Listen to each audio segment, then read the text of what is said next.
어쩜 이렇게 시간이 안 가는지 정말 버스 안에서 고잉 이불 속에서 고잉은 언제나 너에게 고잉. Assalamualaikum warahmatullahi wabarakatuh.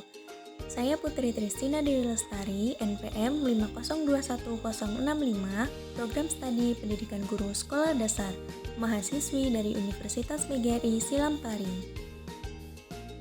Dengan materi kelas 4 SD, tema 9, subtema 1, yaitu kekayaan sumber daya alam. Dalam pembuatan video pembelajaran ini, guna menyelesaikan tugas mata kuliah pengembangan pembelajaran IPS di SD yang diampu oleh Bapak Andri Valen, Magister Pendidikan. A few moments later. Assalamualaikum anak-anak. Bagaimana kabarnya hari ini? Ibu harap kita semua tetap sehat, tetap semangat sehingga kita bisa mengikuti pelajaran dengan baik. Alangkah baiknya sebelum memulai pelajaran kalau kita berdoa terlebih dahulu. Berdoa, mulai. Berdoa, selesai.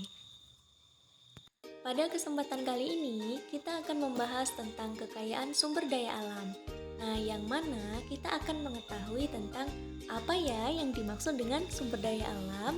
Kemudian, kita akan mengetahui lingkungan alam biotik dan lingkungan alam abiotik.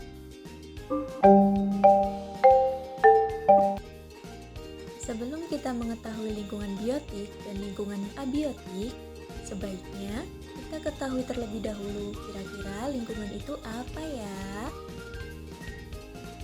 Lingkungan merupakan segala sesuatu yang ada di sekitar manusia dan berhubungan timbal balik.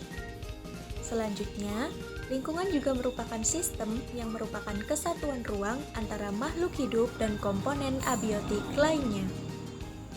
Lingkungan itu sendiri terdiri dari dua bagian, yaitu lingkungan biotik dan lingkungan abiotik.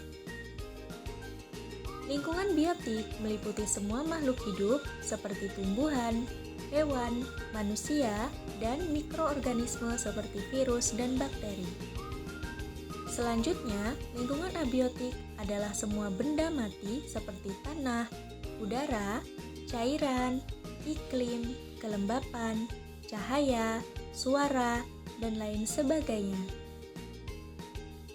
Kemudian, bisa kita lihat dari contoh lingkungan biotik dan lingkungan abiotik sangat berbeda, yang mana pada lingkungan biotik meliputi hewan, tumbuhan, manusia, serta mikroorganisme seperti virus dan bakteri. Sedangkan pada contoh lingkungan abiotik meliputi gunung, suhu, udara, angin, air, dan lain sebagainya. Setelah mengetahui lingkungan alam biotik dan lingkungan alam abiotik, selanjutnya kita ketahui juga tentang gejala lingkungan alam biotik dan lingkungan alam abiotik. Gejala alam biotik meliputi hal-hal yang berkaitan dengan makhluk hidup, misalnya fotosintesis, respirasi, pencernaan makanan, pertumbuhan makhluk hidup, dan lain sebagainya. Sedangkan gejala alam abiotik berkaitan dengan sifat fisik dan kimia di luar makhluk hidup. Contohnya seperti hujan, pelapukan, erosi, ledakan, dan lainnya. Setelah memahami lingkungan alam biotik dan lingkungan alam abiotik, sepertinya kita perlu memperjelas tentang sumber daya alam. Nah, kira-kira sumber daya alam itu apa ya? Sumber daya alam merupakan segala sesuatu yang ada di alam dan dapat dimanfaatkan untuk memenuhi kebutuhan serta kesejahteraan manusia. Contoh dari sumber daya alam, yang pertama ada sumber daya hutan, yang kedua sumber daya lahan, yang ketiga sumber daya air, yang keempat sumber daya tambang, dan yang kelima adalah sumber daya mineral. Indonesia merupakan negara yang banyak dianugerahi Tuhan akan kekayaan alamnya. Bahkan, beberapa kekayaan alam Indonesia tidak dimiliki oleh negara lain, seperti emas, minyak bumi, tambang, batu bara, dan lain sebagainya.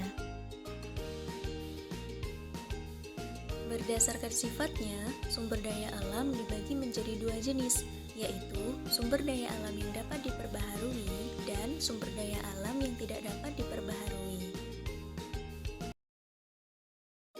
Nah, itulah tadi kekayaan sumber daya alam tentang lingkungan alam biotik dan lingkungan alam abiotik. Sebelum menutup pembelajaran kali ini, alangkah baiknya kalau kita berdoa terlebih dahulu.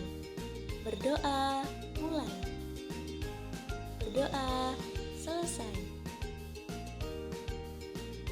Ibu ucapkan terima kasih. Sampai jumpa pada pembelajaran selanjutnya. Wassalamualaikum.